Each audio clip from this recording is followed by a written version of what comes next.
Boris Johnson seems to be rarely out of the news.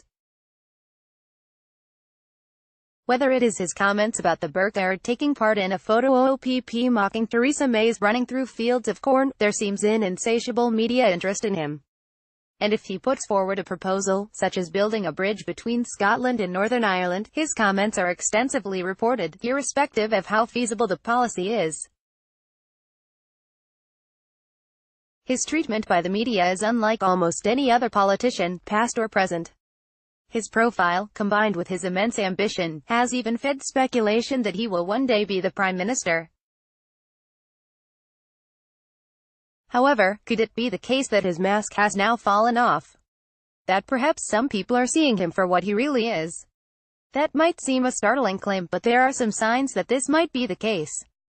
Take for example all the media hype about his attendance at the Conservative Party conference. The reality is that his base within the Conservative Party, especially amongst those that know him best, Conservative MPs, is diminishing. As the respected political commentator Paul Waugh said, he just can't help himself, but can he help his party? Boris Johnson's scripted spontaneity achieved his aim of dominating the headlines for much of the week, yet in the process he has alienated many of the key electorate he needs to win round more than any other Tory MPs. True, he has a small, loyal band that includes newer backbenchers like Ben Bradley and Andrea Jenkins, plus slightly older hands like Connor Burns. That won't be enough to get on the ballot paper in any future leadership contest. The views of his former boss at the Daily Telegraph are also worth noting. Writing in the Times, former Daily Telegraph editor-in-chief Max Hastings said about him, "It is a common mistake to suppose Johnson a nice man. He is a man of remarkable gifts, flawed by an absence of conscience, principle or scruple, and indeed, that is the point about Boris Johnson. It is those who know him best who have the lowest regard for him." I have been a London Assembly member since 2008 and for 8 of those years I saw firsthand how he operated as Mayor of London. I can assure you that there is far more to him than the mischievous and amusing character that some people perceive him as. In his 8 years as Mayor of London he made some truly disastrous decisions, some of which are only now coming to light. He wasted money buying water cannon, when their use on mainland Britain is not licensed.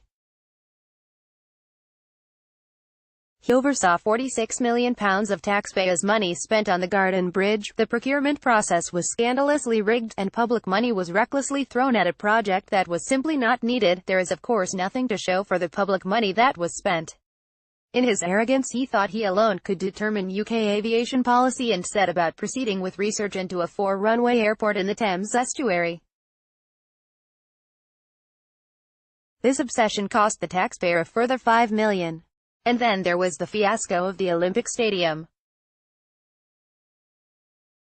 Under his watch a decision was made to lease the stadium to West Ham for 100 years. The deal was so appallingly negotiated that every game now played means the taxpayer loses out. Millions of public money has also been spent on legal fees arguing over the minutiae of the agreement. Far from a Conservative mayor delivering value for money, we have seen millions of public money wasted on vanity projects. There is much more that could be added about Boris Johnson's other wasteful and disastrous decisions. When you look at the real actions of Boris Johnson, a very different face appears. Most Conservative MPs have already clocked that. The public are not far behind. Caroline Pidgeon is the Liberal Democrat London Assembly member and chair of the London Assembly Transport Committee. Read more by Caroline Pidgeon or more about Boris Johnson, featured or London. This entry was posted in News.